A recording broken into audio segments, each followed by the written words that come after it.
Welcome to The Advocate, a program that thrashes out all the topical issues of the day. When you are in government, you don't see nothing wrong with whatever is happening. The moment you are out there, everything is wrong. You can't even see many women now, and when they're there, they're not even really making a mark, and then they have an NYSC problem and this and that. One of the reasons why we don't have more women in politics in Nigeria is for as long as political meetings continue to take place in the middle of the night. Exactly. It's disastrous for a president to even say to be he's unaware of the chief It's justice. a ploy. It could be a strategy. That strategy was Backfired. very terrible strategy. Because the buck stops at your table. Whether it's that we don't look after our cities, and quite frankly, Nigeria is becoming a very ugly place.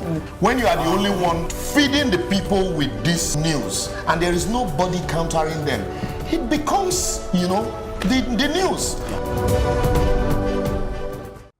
You're watching The Advocate on PlusTVAfrica.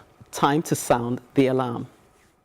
I want to talk about Brexit from the point of view of it representing the breakdown of the pursuit of a group agenda, an international or federal political community versus a national or state community. Brexit concerns us all because we all struggle with the option to make an exit every time we feel we cannot make sacrifices for a shared goal over our individual or narrower group vision. In principle, the idea of a European community where shared values and practices are exercised and enforced is a good one, not only because it guards against another, God forbid, World War scenario and Hitler era, but because it makes economic sense. Goods, services, and tourist opportunities can be pooled and interfaced to their maximum advantage. A community of communities. In practice, however, some, including myself, have been concerned that this community could mean conformity to a European state at the expense of the sovereignty of the nation state. Issues such as immigration and border control, as well as a common currency, have been raised as examples of detrimental aspects of this shared community. Although here in Nigeria we're not divided on issues of currency or immigration, we can relate to fears of the lack of accountability by those making decisions on our behalf at the center, and an absence of a respect for our group differences. In other words, some feel we're being forced fused in the heated melting pot that is our national project. Arguments are being made for the breakup of Nigeria even today. On certain forums, it runs like a refrain. We don't want a certain people holding us back or imposing their rule over us. We want to have the power of self-determination. We want to exit the Nigerian project. Although these arguments can be considered individually, no man is an island. Looking at unions like the United States of America and even what is working for the European Union despite their challenges, we see that where there is respect for our differences and accountability in governance structures, united we stand is still the way forward.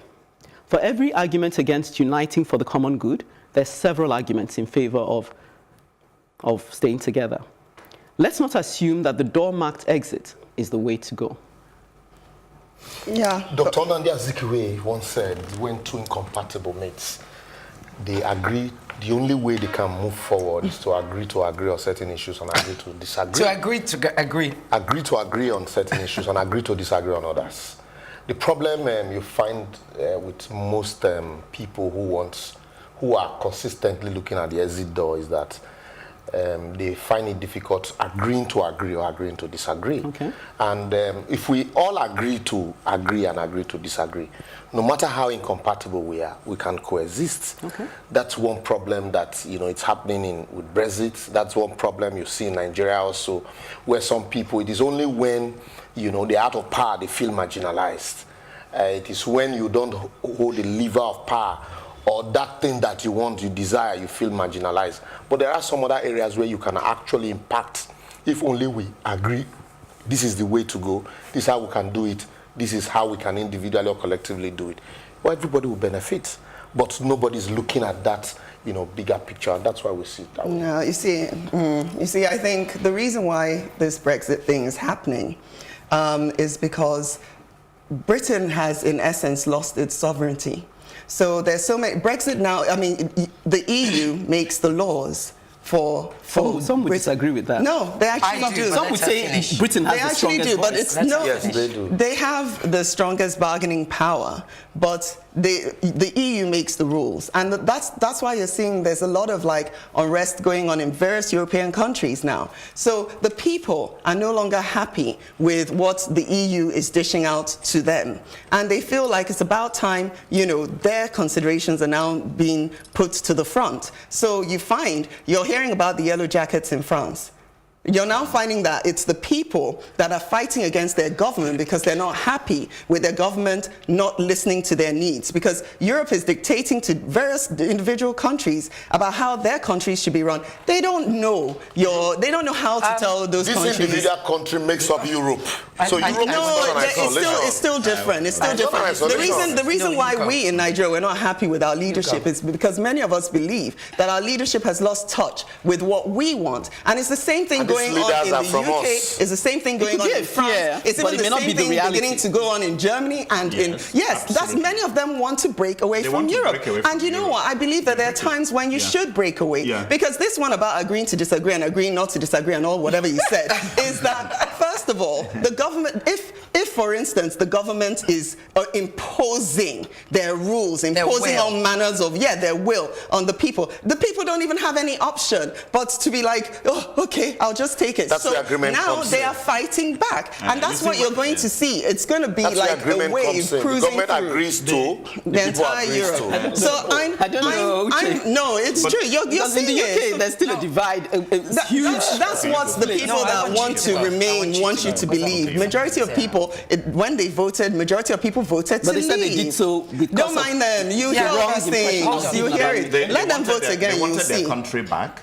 Yes, it was people want their country back. Nationalist Brexit ideas or racist ideas. They felt they had lost their country. And I think even I can see that they lost their country. Oh, really? Oh yes. Yes, they have. Oh yeah, even me. No, not to Europe. Europe. They had lost it to everybody else but themselves. I feel sorry for them. Okay. Let's be fair. You know, we haven't lost Nigeria. I want you to. That's why we don't realize it. Ekene, you and I are on the same spot. I want to finish. And you know, look at the negotiations for Brexit. It's amazing how the European Union officials, the Michel Barniers and all those funny men, just look so much more important than Theresa May. But that's not their fault. That's Theresa May's fault. Because she's a lady, not a... Hang on.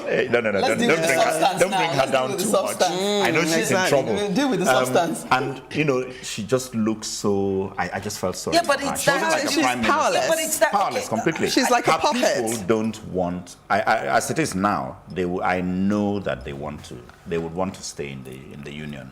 Okay. I mean, Because of the way it's been handled, or? No, there was no other way it could have been handled that would bring a result better than this.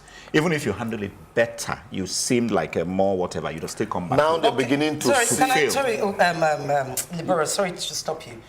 First of all, I totally disagree with Uche about what Brexit is all about. The biggest problem with Brexit is that the same people that voted Brexit don't actually know what the EU stands for. That's the one fact. No, it's not here we go. No, it is. You're being very derogatory to some people. Whatever their understanding is.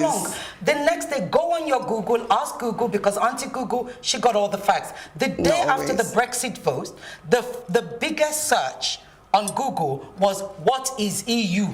Fact, not fiction. Go and check it. Although it doesn't mean they didn't know what it was, though. They said, it just means they want to be sure. Number two, the second biggest problem with Brexit is the fact that they allowed people who were too old to actually gain the benefits of Brexit to vote. Okay, for the future of the young So you're being ageist. Allow me to finish, please. Okay. And that's why I said I wanted you to go first, because when this Brexit thing, that's number two. Number three, it's not ageism, it's just fact. Number three is the third biggest problem you have with Brexit today is that the majority of those, the old people who voted in that 17 point something million that voted, a lot lot of them have since died. Yeah. Right. So there you go. Now, talk about the young people and the fact that Ekene is right about the fact that you need to stay as a union. The world, we are currently working towards a united Africa. Allow me to finish. I'm just shaking my head. Working towards a united Africa. Every single African leader will say to you, we need Africa to be united. We need to break the borders. We need to be able to trade with each other so that things can go faster, right? And yet, America is staying united. Africa is trying to get united. The European Union, who, as a result of the European Union, they haven't had a war in Europe because of the EU. You are saying that it's okay. But the people are fighting their government. So which war are you actually preventing? Conservative xenophobia. Oh, That's the biggest problem we have. Xenophobia. To round up on this. People don't understand Brexit. Quickly, because I am trying to take it from the two angles. Yeah, and I want to see how we from feeds into the Nigerian project. For me, really, it's about fear, unnecessary fear that are not founded on reality. Take, for example, bring in Nigeria first. Yeah, I'll take from Britain to Nigeria, and then Nigeria, I'll end it.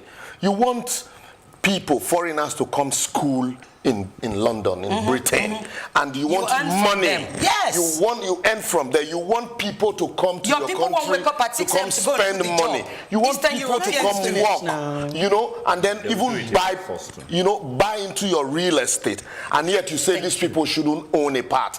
It's the same thing with this Igbo Yoruba affair. Lagos Island those days, you know, it was Yorubas, but now you're selling your properties to the Igbos, and at the same time you say, no, we don't want you here. You know, so in Nigeria, really, if you look at it, is good. All for one and one for. Yes, all for one and one for. The only problem is that there is this misunderstanding. If we can sit down to listen clearly to each other.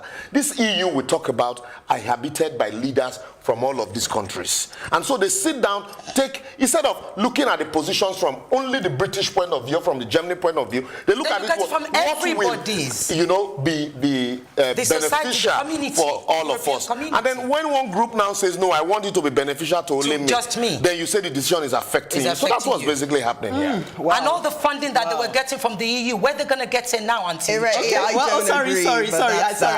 Although I hate to say it, it's time to hit exit on this one.